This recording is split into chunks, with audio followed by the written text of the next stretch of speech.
The war in West Asia is now impacting the beehives in Saharanpur, one of India's vital honey export centers.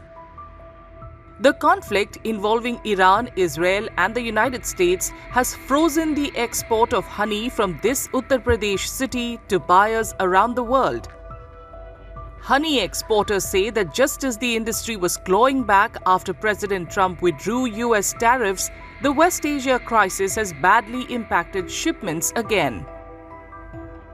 लगभग 2025 से हमारा जो मसला चला था कि टैरिफ का जो इशू था वो शुरू हो गया था। अमेरिका के साथ हमारा टैरिफ 50% तक चला गया था, जिससे हमारे एक्सपोर्ट के ऑर्डर सारे कैंसिल हो गए थे, जिससे हमारा माल स्टॉक में ही रह गया था और वो हमारा बाहर एक्सपोर्ट नहीं हो सका।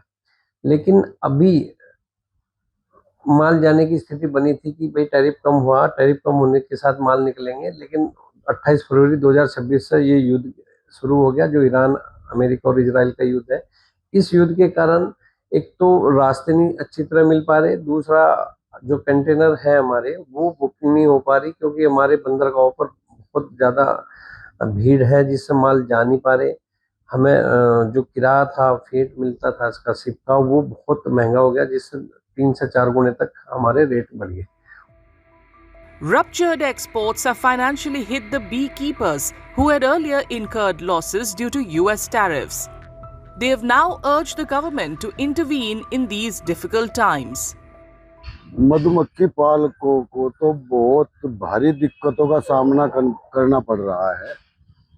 दरअसल पहले तो टैरिफ की वजह से बड़ी दिक्कतें थी, जो हमें शहद के रेट मिलने चाहिए फार्मर को, वो रेट नहीं मिल रहे हैं। दूसरे अब युद्ध शुरू हो गया तो इसमें और भी समस्याएं खड़ी हो गई।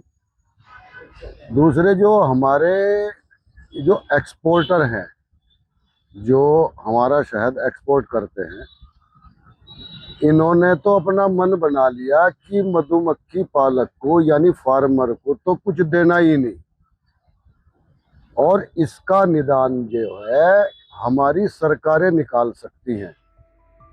As the war rages in West Asia, exporters and beekeepers are hopeful that uneasy times will blow over and Saharanpur's honey will thrill everyone again.